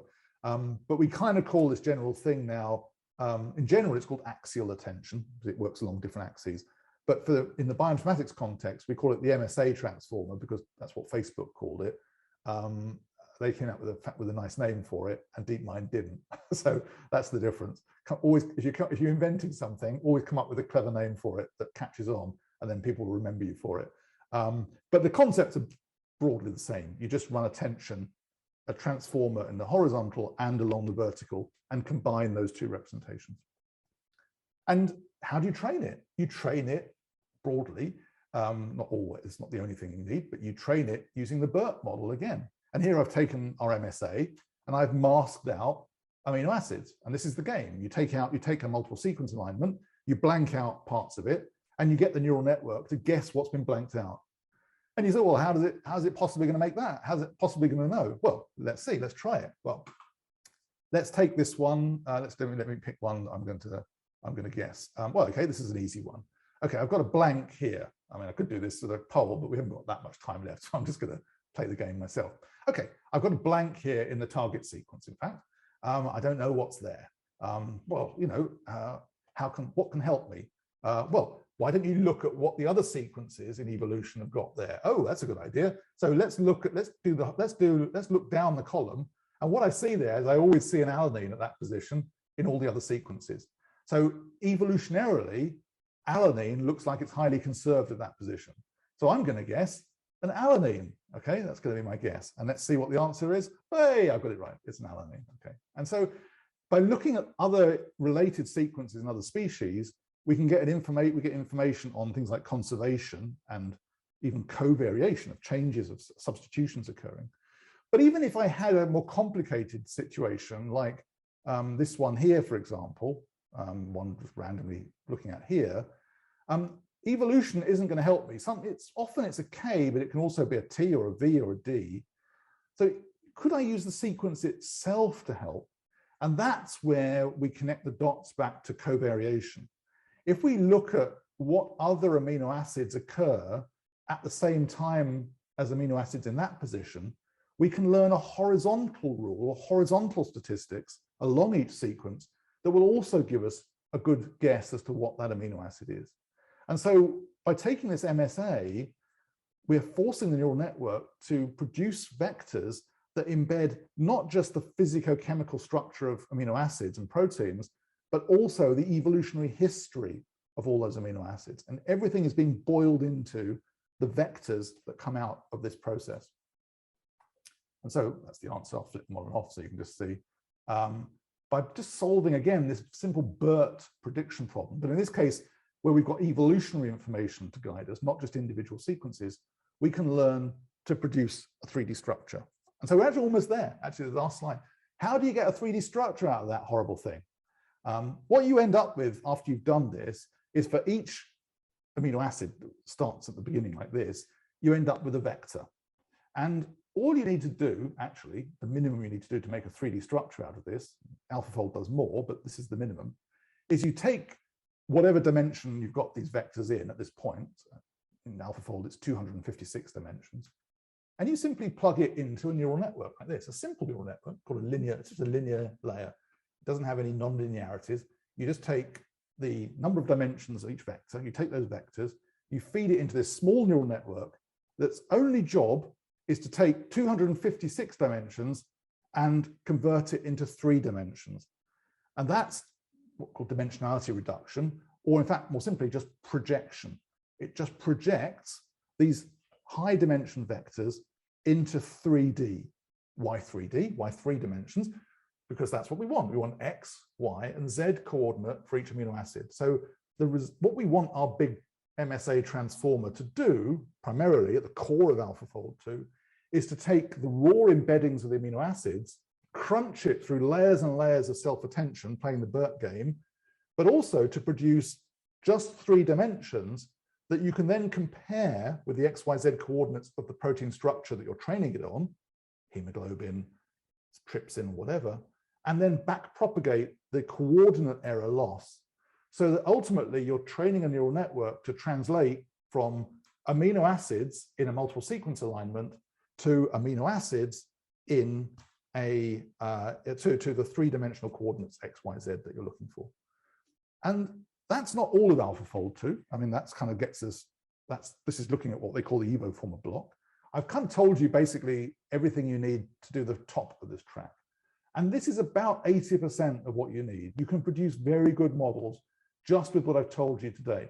The other bits here, this pair representation is just there actually for a bit of bookkeeping. It helps you keep track of pairwise relationships.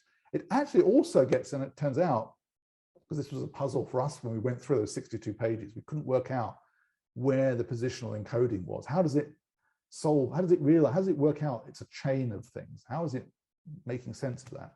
And it turns out that that information is presented to the pair representation. And it's not using any evolutionary information, it's simply keeping track of how many, what the separation is between every pair of amino acids in the structure. And this is kind of kept as a separate representation, which is ultimately combined to produce the final output. And that's how they get such great results.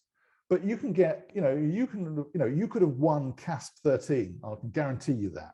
You would have won the 13th CASP experiment, and you probably would have beaten the first version of AlphaFold if you just used what I've told you today, just the stuff along the top. And obviously, to get to where we are today, you would need the rest of this to add the extra detail. And that's it. That's AlphaFold 2, at least the important bits of it. You now understand how you can go from just this arbitrary input sequence via a PSI-BLAST search or a hammer search or HH-blitz search, gives you a multiple sequence alignment. Those of you who used AlphaFold will recognize these steps. It takes that MSA, it then runs it through stacks. In fact, there are 48 stacks of these things in this thing. As you say, 48 transformer blocks used to translate. It's quite a difficult process. That's more blocks than we use to translate between English and Italian, for example, or English in any language, in fact, even Chinese. So it's the protein language is harder to understand than English, Italian, and Chinese, but it just takes 48 stacks of dot products and matrix multiplications and that BERT game to pretty much do better than anyone has in the history of CASP up until about 2018. And I think that's remarkable that such simple mathematics can actually have such a big impact. And so, part of DeepMind obviously should take a lot of that credit, but also the AI and machine learning researchers who developed the tools they used. They didn't invent these concepts; these were invented elsewhere. But they had the knowledge and the infrastructure to apply these at scale to protein sequences and structures, and the results were brilliant. But limitations are there, and the same limitations that we find that it requires a multiple sequence alignment. So you can't use it to easily work on single sequences. It doesn't work then. It works sometimes, but it doesn't work very often. And it also, unfortunately, can't tell you things like what are the effects of mutations, because it's already learned to ignore mutations. When it's looked at the multiple sequence alignments, it sees lots of changes. But it's being told that when it sees all these changes, it should always produce the same 3D structure. So this game that AlphaFold plays, the BERT game, and this producing the XYZ coordinates, actually smears away details of mutational effects on protein structure. And that perhaps will be dealt with in the next few years. People will work out how to get it to take notice of that information, how to pay attention to it, how to attend to it. But at the moment, that is a limitation of the idea of the concept. But in terms of modeling protein structure, this has been a real breakthrough, and it's it is an amazing development in the field. And I hope we've come to the end now. I was going to talk. I prefer just to talk at length about the thing. It's a school. It's not a conference. I was going to tell you a little bit about how you can use AlphaFold in reverse and use it to design protein sequences. But I'm going to leave that. I'll give you the slides, and you can look at them later. We have a paper on that, and hopefully another paper coming soon with more details on that. But for now, I'll leave you with AlphaFold 2. And there's a reference at the bottom, which hopefully some of you have already read. And hopefully, if you understood it already, hopefully you weren't too bored with what I said. And if you had no idea what was going on, hopefully you understand a little bit more about how AlphaFold can actually produce structure from sequence. Okay, that's any questions, I guess. So thank you very much for this very nice introduction to AlphaFold 2. And I should simply remark that you are, convincing us that everything is so easy. Well, okay, we will discuss this later on, even in class with the students. In any case, thank you so much for this brilliant introduction to AlphaFold 2. And with this similarity with the problem, the language problem, the translation problems, etc. So now I would like to ask my students, and everybody has to ask questions, if they need to have explanations or so. And any comment? I see Martina Marossi. Can you show? Can you open your camera? Okay. Hello. I have actually 2 questions. I I've worked a bit on protein misfolding disease. So the context in which the sequence, the primary sequence of the protein stays the same, but at a certain point, the protein goes into a misfolding of its three-dimensional structures, and it acquires new properties that lead actually to the disease. For example, like happens in Parkinson's disease with alpha-synuclein, or in prion diseases with the prion protein. And I was wondering how AlphaFold2 and neural networks can be useful in this field, and if they may have any applications. And the second question was a bit different, and it was more related to which extent these methods can also be used for chromatin folding, because in that context we have the nucleotidic sequence in which we have four nucleotides and not 20 amino acids, but we have a similar problem in which, so that we have to understand how the 2 meters of DNA is folded inside a nucleus that is like 6 nanometers. Yes. Yeah, and so it was okay. Well, that's a good question. I'll deal with both of them initially, I guess, together, and say this computational model can work on any problem in theory, as long as, and this is where this is the small print where suddenly you lose interest, as long as you have lots and lots of examples of the right results. In other words, if you're trying to predict the structure of a normal protein, what's in PDB, you've got about, in fact, AlphaFold was trained on 170,000 protein structures.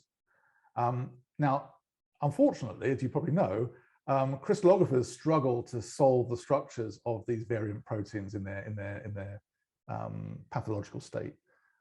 There's been work on, like the fibril version of proteins, for example. There's information on that. The problem with AlphaFold is that it's a statistical method, and it makes the best guess based on what it's seen before. And so if we go back to, I think maybe that's my fourth slide, I suppose, or one of my slides, this thing here. One of the reasons that AlphaFold, is not able to make sense of these orange regions, these are low confidence regions, is because it's seen nothing like it in PDB before. And so this is the big limitation with AlphaFold, or any of these methods. The protein translation problem, even the language translation problem, wouldn't have been possible if all you had was one magazine of text, or just a couple of, one story that had been written. It only became possible when Google, for example, had access to millions upon millions of different pieces of text. And in this case, it's this limitation that's the heart of the problem.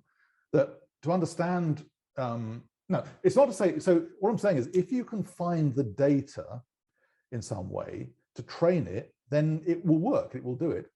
It may be the case that you may not be interested in structure of those regions. You might be interested, for example, in predicting whether something is likely to have a disease-causing mutation or something like that. That might be more of what you're interested in. And as long as you've got enough examples of that, you could take, for example, an embedding of amino acid sequences, and Burkhart-Rost will tell you more about this, for example, and then interpret that embedding in the context of your experiment. So you could say, when I see an amino acid with this vector, I, based on my experiments, know that it's likely to be disease-causing, or a mutation is likely to cause a disease, or it's likely to form a fibril or something like that. But in terms of processing it from raw data, I suspect there aren't enough experimental measurements to allow a method like this to learn, because there are so many parameters in it. And AlphaFold is quite a small model, that you need a lot of data to home in on the right numbers to make up the weights of your neural network. So I suspect, although I'm pretty sure this could do it if you had access to millions of, or even tens of thousands at a minimum, examples of your data that you could show it and train it on, the fact that you probably don't, which I suspect is the case, means that this may not directly help you. It might still help you, you could take an AlphaFold model and maybe guess at where mutations might be deleterious and things like that. But I suspect it won't directly attack the problem. it would need to be interpreted by a simpler program or some other program. You'll need to write that program yourself. I don't think DeepMind are going to solve that problem because they just won't have enough data. I forgot what the second question was specifically. Oh, no, that was also, and that's another case where I think the same answer applies, because you also might have asked about RNA structure, for example. You might have said, well, could you use this to fold RNA? And the answer is no, you can't, because we've only got about 200 examples of RNA structures in PDB at the moment, of unique examples, and that is not enough to train a method like this. So this is one of the difficulties with this advanced AI technique. It's very, very data hungry. It needs a vast amount of data. And I suspect the same would occur probably for chromatin structure, that, you know, and again, the problem there is the data is not XYZ coordinates. It's, if I remember rightly, it's exposure to it's based on looking for cross-linking. And so you look at the regions of the sequence that form cross-links. And so that data, you know, although there's more data than there was 5 years ago, I don't think will be enough to train AlphaFold to fold, you know, nucleotide sequence essentially like that.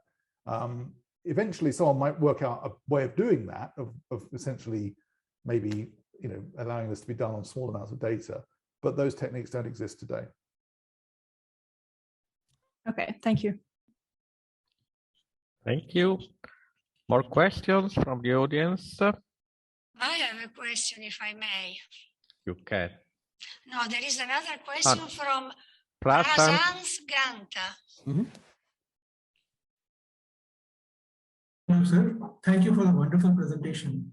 I have a question regarding if we are interested in drug design or screening, it is important to pick a 3D structure of protein that is co-crystallized with natural substrate.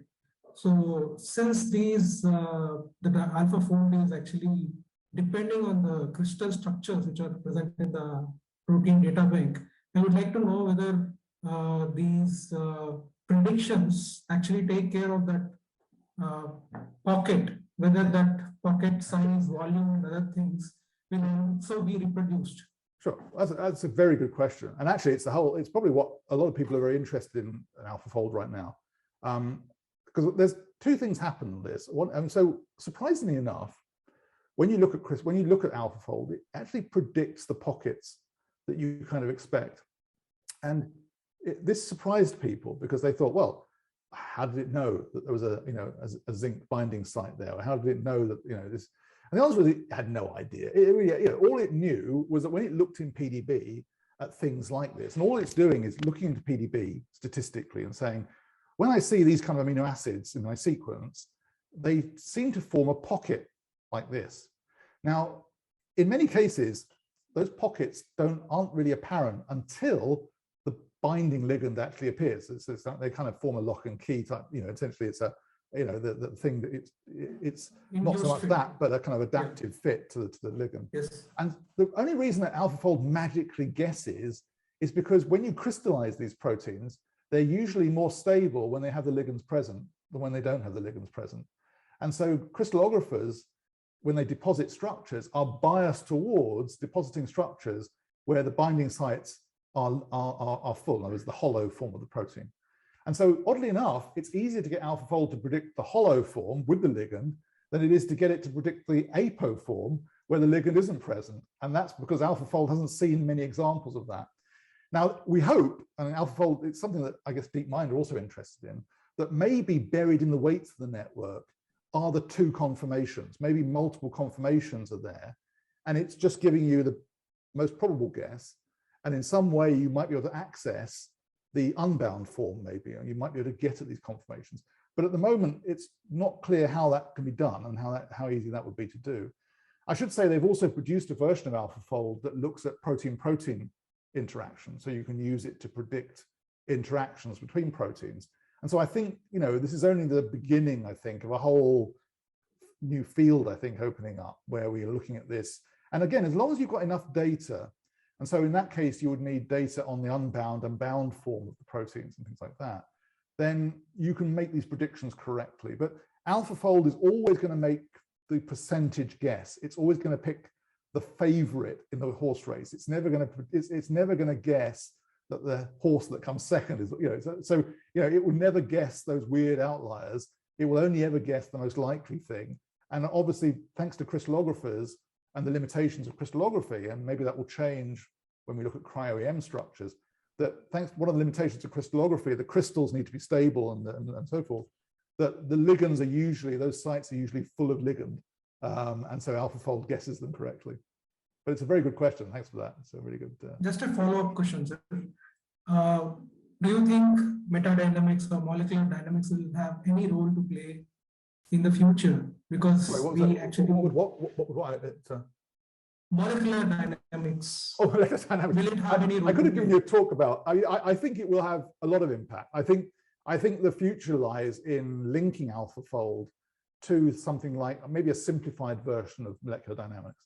And I currently have a grant actually looking at just that question. So I've just I will be starting. We've already got a prototype method where we learnt coarse-grained molecular dynamics force fields from protein data. And we're going to be extending that idea to linking, things like AlphaFold in with molecular dynamics, because that's kind of what you need to answer the what if questions. What happens if I mutate this? What happens if I add this drug or I heat the protein? That will never come out of AlphaFold. That's always going to require a physical model of the protein.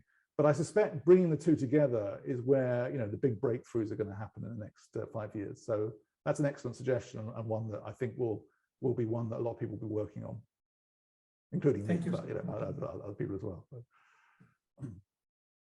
All right, thanks a lot. Any other? Do you have a last question, Rita, or? We're over time. Yeah, I have a question. I don't want to keep people. It's not. I'll need a cup of tea in about 20 minutes, but I don't. Okay. No, it's a very simple question. Excellent. First of all, how many sequences are required in the multiple sequence alignment? And second of all, which method AlphaFold implements for the multiple sequence alignment? Because we got a lecture, I think last time in this winter school given by Cédric Notre Dame, in which he was sort of telling us all the problems with the multiple sequence alignment, etc. So I was wondering to which extent this was also, optimized by the people before reaching the step. The other steps. So if the multiple sequence alignment is crucial, to which extent it is crucial, etc. Do you have any comment for this? I have a lot of comments, unfortunately. That's the problem. But okay, let me start somewhere. So one big development that's come from these methods now is that when I started this 10 years ago now, I suppose, about the same, along with Debbie Marks and Chris Sander, we were saying that you needed hundreds of sequences to build this. So, you needed something like 300 sequences minimum, something like that, maybe 500. All of their models had thousands of sequences. Now the minimum, actually under most situations, is about 30 is enough. And it turns out that that's because, this is why I'm less convinced that it's exactly the same as covariation analysis, because obviously, if all those sequences are the same, then that's cheating. If you say I'll give you 30 examples of the same sequence, that's obviously not giving me any information at all. But 30 somewhat different sequences is enough to fold, a small to medium-sized protein with AlphaFold, and sometimes even less than that. The smallest number that I've managed to fold a protein with using AlphaFold 2, or in fact, some of the software now that we're developing, like AlphaFold 2, is actually 10 sequences, and that's enough to produce a new protein fold for a small domain. I think the alignments that they've used, and this is one of the things that you can do in AlphaFold that people don't maybe know about, is that AlphaFold can actually try different alignments, and one of the important things it does, it can produce a confidence estimate. If you look at the picture I'm showing you, the coloring of this picture is based on AlphaFold's confidence in the model. And so you can try different alignments and try to get more of this structure in blue. So you can try and get more confident residues predicted that way. Now, when they trained it, they used two different sources of alignments. They used HH Blitz, and that's because Martin Steinegger replaced me as their consultant, as being mine. So Martin became their new consultant because they became more interested in the technology of sequence alignment, I assume. I mean, we parted friends. We didn't, we didn't have an argument, but clearly they've been able to use sequence alignments more than they were when I was working with them. And so they used HH Blitz primarily, but they also used Jackhammer, which you may have come across. Jackhammer. The Jackhammer program. And so they used different alignments, and by the more different alignments you show it, the less sensitive it is to the method you use. And so the more it becomes able to work with any alignment. They also did quite a lot of work, which we did ourselves before AlphaFold and our own methods, is that they sub-sampled the alignment. So they took a sequence alignment that they had and they removed randomly, a bit like the BERT, but they actually removed whole rows from the alignment. So whole sequences got deleted.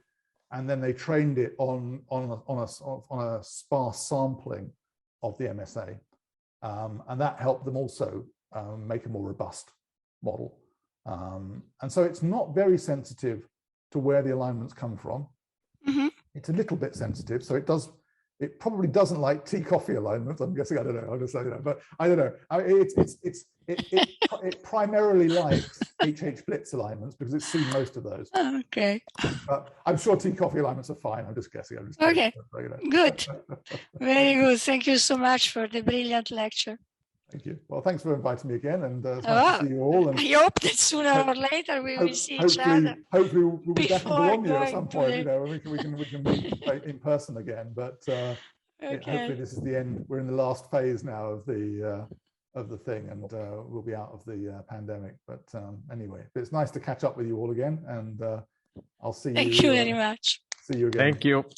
All right, everyone. Bye-bye. Thank you. Ciao. Bye-bye. Ciao. The next lecture will be tomorrow morning at 11, Professor Montserrat Corominas, so I will wait for you. Thank you very much, everybody. Sharing this Bye-bye. message. Bye-bye. Bye-bye. Bye.